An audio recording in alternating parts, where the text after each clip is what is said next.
Nagsanib puwersa naman ang lahat ng lokal na pamahalaan sa Bangsamoro Autonomous Region in Muslim Mindanao o BARM para masiguro na magiging maayos at mapayapa ang kauna-unahan at makasaysayang parliamentary elections sa susunod na taon. Si Luisa Erispe sa detalye. Isang taon bago ang 2025 national at local elections, puspusa na ang paghahanda ng buong bansa. Pero sa Bangsamoro Autonomous Region for Muslim Mindanao, hindi lang basta midterm elections ang inaabangan. May isa pang botohan na pinaghahandaan. Ito ay ang gagawing kauna-unahang parliamentary election o pagboto ng sariling representative at punong ministro ng rehiyon. Katunayan, nagsama-sama na ang mga lokal na pamahalaan sa BARM para magkaisa sa gagawing eleksyon.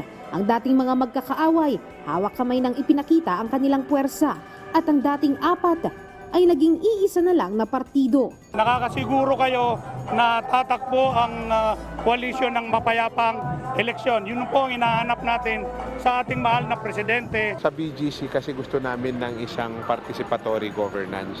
Kumbaga lahat ng aksyon, lahat ng policy na sana magsisimula sa baba. At pangalawa yung transparency and accountability rin. Gusto namin maging inclusive yung BARM government. Yung magkakatunggali, magkasama ngayon. Yung dati magkatunggali, magkaibigan ngayon. So magkasama ngayon sa coalition. Ibig sabihin, itong mga leaders na ito, kailangan natin ng pagbabago at gusto natin na maramdaman ng bawat mamamayan. Ayon naman sa local government ng Holo-Sulu, kaya naman sila nagkaisa at binuo ang Bangsamoro Grand Coalition, hindi lang dahil sa puwersang politikal. Iisa lang ang gusto nila, makapagsimula ng sariling gobyerno ang rehiyon. Gusto rin nilang patunayan na hindi magiging magulo ang eleksyon sa susunod na taon. Inimbita pa nga nila si ACT-CIS Party List Representative Erwin Tulfo para patunayang kapayapaan ang gusto nila sa rehiyon. Yung mga taong bayan nagkakaisa na gustong-gusto nila ng peace. Kaya ngayon ay ganado rin ako na kunin ng pagka-chief minister. Hindi na namin iniisip ang sarili namin kung hindi yung generations and generations to come. Lalong-lalo na yung edukasyon. Sa kabila naman ng pagkakaisa ng mga lokal na pamahalaan dito sa BARM para sa parliamentary election sa 2025, may mga umuugong pa rin na gustong manghingi ng extension para sa transisyon. Pero sabi nga ng pulso ng mga kapatid nating Moro, panahon na para makaboto sila ng mamumuno sa kanilang rehiyon. Hindi kami natatakot kung mamoto kami sa inyo.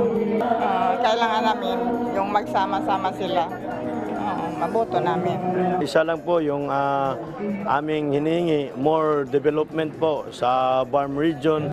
Sa kabila naman ng mga umuugong na isyu na ito, dati nang sinabi ng kasalukuyang Chief Minister na handa silang ituloy ang botohan. Sabi din ng Commission on Elections, para sa kanila, dahil nasa batas, tuloy na tuloy ang eleksyon.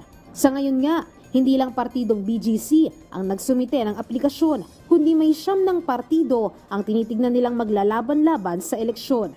Madami nang nagsasubmit, pero ating kinakailangan magkaroon tayo ng voters information muna. Yung siyam so far na namomonitor natin ng mga political parties na maaari mag-compete sa Bangsamoro, mag-i-invite din tayo ng mga ilang grupos dyan sa Bangsamoro. Talagang napakataas ang aming paghahanda para sa Bangsamoro election. Binabangga namin 2 balota tayo sa Bangsamoro. Tuloy-tuloy po ang Bangsamoro parliamentary election. Ang parliamentary election sa BARM ay nakatakdang isagawa sa May 12, 2025, kasabay ng midterm elections. Sabi ng COMELEC, sa susunod na buwan, magsisimula na silang magsagawa ng voter education sa BARM para sa gagawing eleksyon. Luisa Erispe para sa Pambansang TV sa Bagong Pilipinas.